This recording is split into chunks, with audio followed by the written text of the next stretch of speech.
Ang bidyong ito ay para sa mga gustong mag-tour sa Bohol in a day. Umalis kami ng 7 o'clock in the morning, tapos bumalik kami ng 4 p.m. in the afternoon. So, unang-una, ang ginawa namin, kumuha kami ng ticket sa Lightcat 2. Ang regular nila na economy is 396. Pero kung meron kayong asawa na foreigner, meron din silang discount sa foreigner. Nagiging ano na lang 282.85 ang nabayaran ko. Tapos pabalik naman sa 4 p.m. kumuha kami ng tourist setting naman. So iba yung price nila, 468 sa regular, tapos sa senior discount ay nababayaran ko ay 334.30. So unang-una guys, kailangan meron na kayong contact doon sa Bohol na meron ng driver, rent a car, tsaka yung bayad ng gasolina. So, shout out kay Jima Salutan kasi siya nga ang na-contact ko. Tinulungan niya ako. Meron na akong nag-aabang doon pagdating ko sa Tubigon. So, Tubigon ito guys ha, hindi iyan sa Tagbilaran kasi ang Tagbilaran kasi mahal ang pamasahe nila tapos ang gasolina mas malayo doon guys kasi ang plan namin sa Chocolate Hills tsaka sa Lubuk River lang ang pupuntahan namin.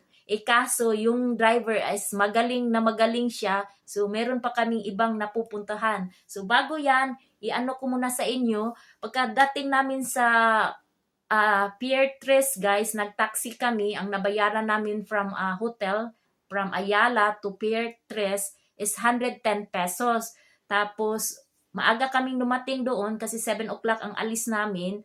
Mga 5, nandun na kami 5 o'clock in the morning. Tapos, meron terminal fee guys doon. Nagbayad ako ng 25 pesos.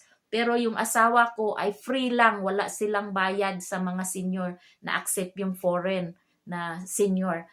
Tapos, pagdating namin sa Tubigon guys, nandun na yung driver at nakaabang na siya doon. So, ang binayaran ko guys sa driver, sa rent a car, tsaka sa gasoline is 3,800 pesos.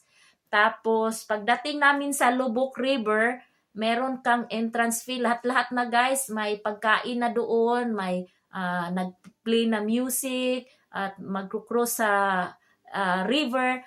Sa regular is 1,000 pesos. Tapos yung asawa ko, meron siyang discount, nag-accept sila, 800 pesos. At pagkatapos naman yan, madadaanan na namin ang Tarsier.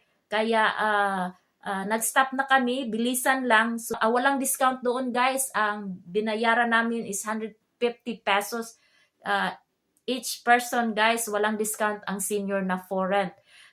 Villa Aurora pala na Tarsier na pinuntahan namin. Ito yung binigay na postcard guys. At pagkatapos niyan, dumaan kami sa Sevilla Twin Hanging Bridge. So 50 pesos ang bayad sa entrance. Walang discount ang foreign na citizen. So pagkatapos niyan, pumunta kami sa Chocolate Hills na 100 pesos ang entrance kada isa. Walang discount ang foreign citizen.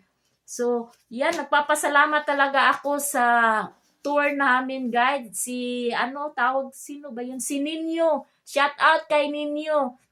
Son-in-law yan ni Jima Salutan.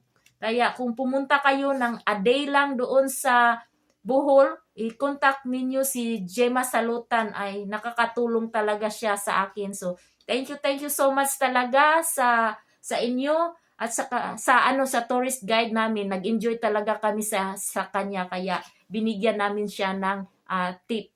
So, yan lang guys para makaano kayo, may idea. Pagbalik namin sa pier guys, sa Tubigon, nag-ano pa ako ng kalamay. Yung sininyo, inano niya ako na mag-aantay kami doon sa suki niya. Fresh na fresh talaga guys, bago lang luto. So binigay sa akin yung parang nakalimutan ko 100 pesos ba yun kada isa sa sa kalamay sa nasa siya sa shell ng coconut. Masarap siya guys. So, bumili ako ng 3. Tapos pagdating namin sa terminal, ang binayaran namin is 20 pesos na lang. Ako lang ang senior na foreign, walang bayad. So, nakasakay kami.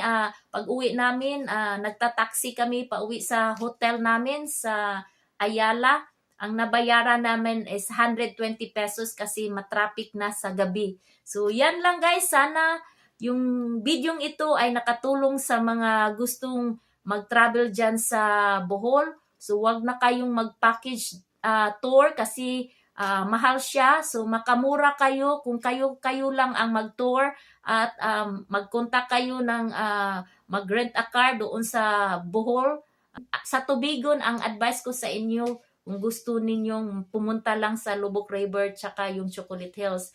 Pero kung gusto ninyo sa Panglao, so Tagbilaran talaga ang ano ninyo ang puntahan kasi naranasan na namin yung Panglao kaya hindi na kami nagtagbilaran, doon na kami sa Tubigon kasi malapit lang naman kasi mahal na ang gasolina. So nakakatulong talaga sa amin lalo na nag-ano kami budget kasi marami pa kaming puntahan na lugar. Kaya thank you so much. Sana ang bidyong ito ay nakatulong sa inyo sa mga gustong mag-tour dyan sa Bohol in a day. So, bye-bye! Until next time, ay kabaw!